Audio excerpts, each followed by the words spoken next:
Hey everybody, this is Nathan Pennington from RunDreamAchieve.com. I wanted to talk about why performance enhancing drugs should be illegal in sports. I had one of my subscribers asked me, to make a video regarding this. It's a very important topic. It's something that we as distance runners continue to deal with. Especially when you're doing things ethically and you're trying to perform at the highest levels, and you get outran by athletes who feel like they need to take performance enhancing drugs to get to the next level. I've always believed that running at the end of the day is not that important. For some athletes that get to the very highest of levels, they feel like they need to take performance enhancing drugs, and a lot of times they have to do that in order to uh, you know compete at the very highest of levels. It's sad because um, I've been beaten over the years too by athletes who later were found to be taking performance enhancing drugs. And there's a point where I feel like there is a point, especially in the marathon, where you see athletes breaking, especially once you're under 210, and the fact that they are doing this consistently over and over and over, uh, it does make you wonder if these athletes are clean, or if they are taking drugs. I mean, it took me 18 years. It took me 18 years to break 2 hours and 20 minutes. I started running marathons in 2002. I debuted with the New York City Marathon, and ran 2:43:36 in my first marathon.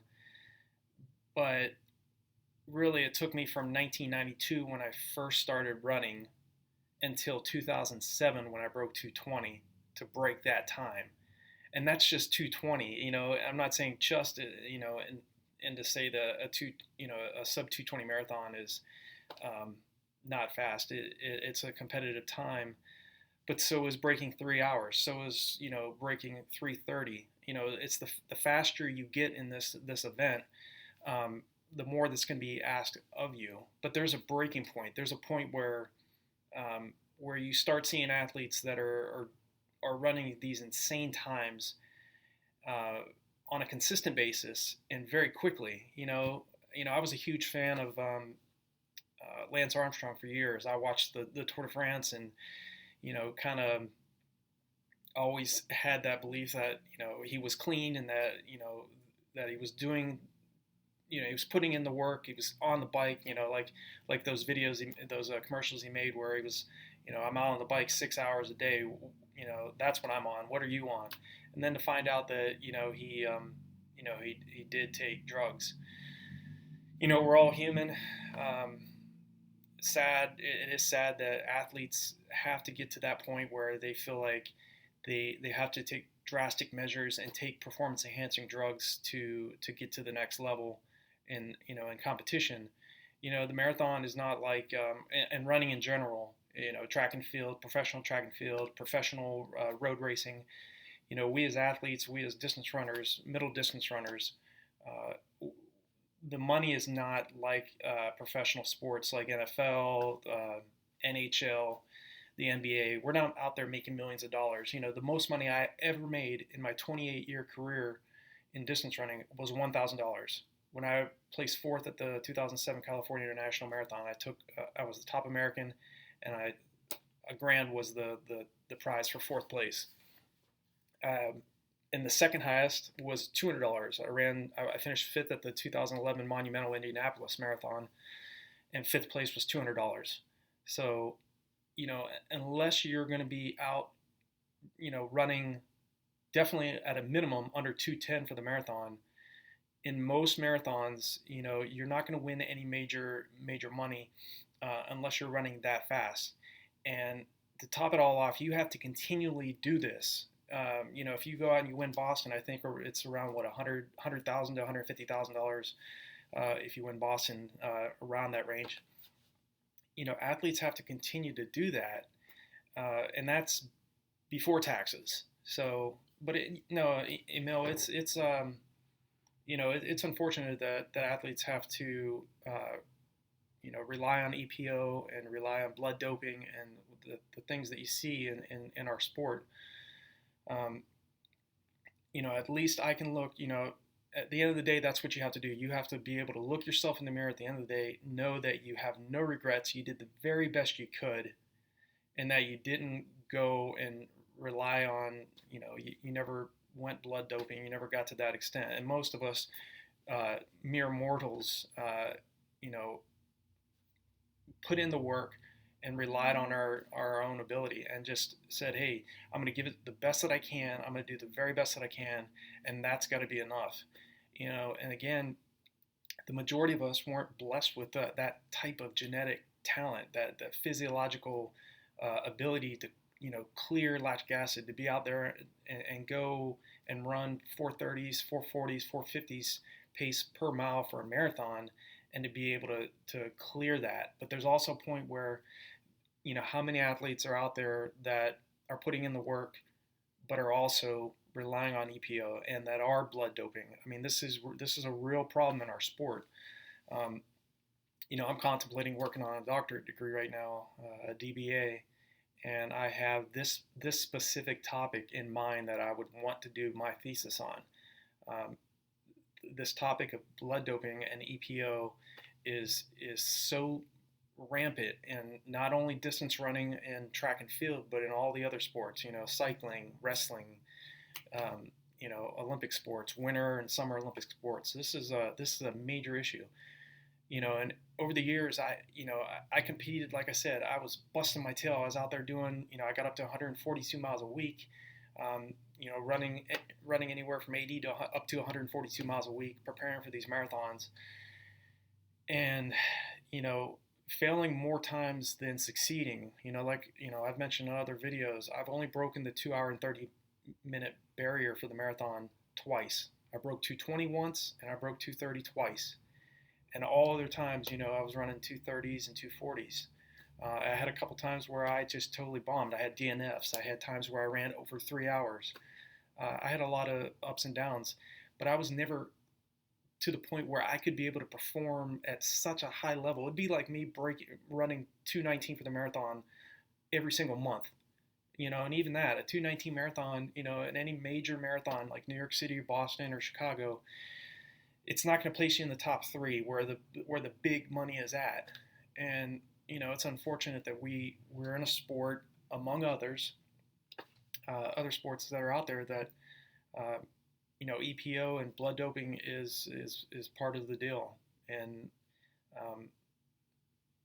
there are great athletes that are out there that are running at very high levels that I know are doing it legitimately, that are putting in the work, and that do have very high levels of genetic ability where they can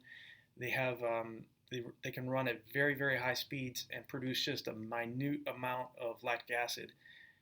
You look at athletes like Steve Prefontaine and what's the guy's name? There's the record holder for the Pikes Peak Marathon. I can't think of his name right offhand, but he had one of the highest VO2 max capabilities.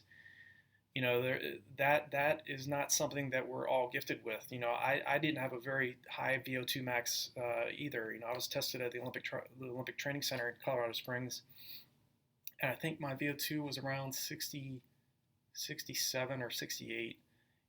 Most of these guys, Prefontaine was like 85. If you don't know what VO2 max is, it's basically just your oxygen carrying capacity under very, very high, when you're competing at very high levels, when you're running and your body's able to clear, lactic acid and your oxygen carrying capacity is basically what it is. When you're doing those VO2 max tests, they prick your fingers basically every 5 minutes, and they test your blood to see what level of lactic acid is being generated and how your body's clearing it. So, again, not all of us have that ability, but there are some very, very talented but very, very hardworking middle distance to long distance runners that are out there that are putting in the work and they're getting good results, but they're not at that level where they can, run go out and run a 203 or a 204, or a 210 marathon. Like I said, I tried for years to after I ran 219. I trained for another decade after I ran that, trying to break 219, and never did. Closest I got was in Indianapolis when I ran 226. So I understand your question very, very well. And, I competed, like I said, I competed against some very high level athletes. And I just knew that, hey, I didn't have that genetic talent, and that too, I was never going to go to a point where I was going to use EPO or I was going to blood dope. Running was never that important to me. I also knew that at the end of the day, even my best times, they don't do anything for the fact that I ran 219 or a 107 half does nothing for you or anybody else. It's what they will do is the knowledge that I've been taught over the years, and what I've learned from having been beaten by athletes that ended up, down the line, who did end up being tested and failing for EPO. It's those things. It's being able to give back to those athletes that are out there that are putting in the work, such as yourself, that are putting in the work, that know at the end of the day that running should be seen as something, a healthful activity to keep yourself healthy and happy, and not to a point where it's the fact that you have to go to an extent of using EPO or using drugs to get to the next level in your running. It is what it is, but it's a sad reality, Emil. Like you said, you got a legitimate question, and I appreciate you leaving that comment, because this is a big issue in our sport. Like I said, running, at the end of the day, nobody cares what you run, what times you run. It's what you can give back and what you can help other athletes with. What did you learn? What did you learn from your mistakes? What did you learn from your successes? Things like that. So hopefully this answers your question. I'm in the same, I feel the same way regarding this as you do, Emil. So again, this is to a point, this is a specific topic that I'm so fired up about, that I want to, possibly down the road write a thesis on. I think this is, if they continue to get those cheaters out there, there's going to be a lot more legitimate athletes that are putting in the work and doing the right thing, that will, eventually succeed. And if they keep getting beat by these athletes that are taking drugs,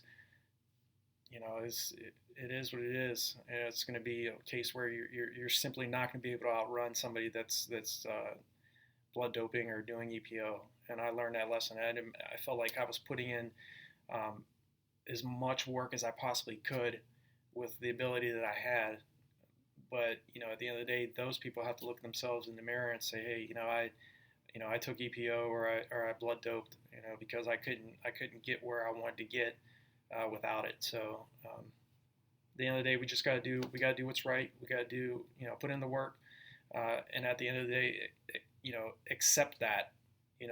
If you live with any type of regret, then or like Steve Prefontaine said, to give anything less than your best is to sacrifice the gift. I believe that as well. But Steve would have never went to the point where he would have taken drugs or blood doped. I mean, Steve Prefontaine had an enormous amount of work ethic, but he also had an enormous amount of genetic talent. And a lot of these athletes that are breaking 210 do have both and are doing it the legitimate way. But I do question sometimes where you see male athletes breaking 204 or running well under 210 on a consistent basis. And it's not, and females, seeing the female winner of Chicago this year run 214, almost breaking 214, really made me question what men and women in this sport can do with and without performance-enhancing drugs. And I really think that once you see men getting well under 210 and females getting well below 220, it's just normal to, based on the fact that we've seen so many other athletes get caught with taking EPO and doing blood doping, and in other sports, other athletes in other sports getting caught doing the same things. It really makes you wonder. But this isn't a problem that we can fix. All we can do as athletes and as coaches is to do the right thing and to get out there and put in the hard work and uh, you know be mindful of all the other things that we're doing throughout the day. If we're putting in the hard aerobic training, the hard anaerobic training, and we're putting in the easy aerobic training, um, that should be enough. You know, don't live with any regrets. Don't look back and say, "Man, I wish I really should have been running, 5 days a week instead of 2 days a week. I should have been putting in more work. I should have been training smarter and thinking about leverage rather than just working hard." Because personally for me, some of the best athletes I've trained with really focused on leverage. They were always focused on working smarter rather than harder. Higher mileage doesn't equal greater performances. So again, just do the best you can. Focus on positivity. This is a very negative topic, but it's a very real topic. So your question is definitely legitimate. Um, at the end of the day, we can only control what we can do, and we're always in control of our own thoughts and our own actions and what we're doing in training. If you're slacking in and putting in the work and you're not getting the results you want, then you have to do more. You have to yes, you have to work hard, but you also have to work very smart. So if you're people that leave comments such as yourself on these videos already know, you guys are already highly motivated, driven, focused individuals. I don't think anybody comes to my channel, especially mine, knowing my background, um, that is just kind of lukewarm and wanting to be, better as a distance runner or better as a professional. Um, you know, People that come here obviously are seeking answers. They're like yourself. They're asking questions about real issues that are going on in our sport. And so it's very important for me to make the videos and to answer questions when I can, especially on a topic like this, because I wanted to, just like anybody else, I want to get on the line and be able to compete against athletes that are like me, that are doing the best they can with their capability, and not get outran by people that feel like they have to take drugs in order to get that check. You know, you know, you already know in this sport there isn't really big money in this sport unless you're running. If you're female, if you're running under 230, or if you're male, if you're running under 215 or below, specifically under 210 really is where you start getting um, you know money for showing up for races and running specific times. So there isn't a lot of money, but if there are athletes out there that feel like they have, like I said, they have to take drugs in order to make it. And at the end of the day, running is not that important. If it's to a point where it's a matter of you putting food on the table or not, you should still do the right thing and go out there and give it your best shot. But if your best isn't enough, then go out and get employed, start a business, get a job. You don't necessarily have to get to a point where you have to take drugs, which is unfortunate and what is happening in our sport. So with that, I'll end here. I know I'm getting a little long-winded with this, but I appreciate your question, and hope this has been helpful. And if you have not subscribed to the channel yet, definitely click subscribe and click on the bell icon. That way, anytime I make a new video about any specific topic, whether it's mindset or training or racing, you'll be the first to know. So, Emil, appreciate your question. I wish you all the best in your training, and I wish all of you a very, very happy and Merry Christmas and happy 2020. I'll talk to you next time.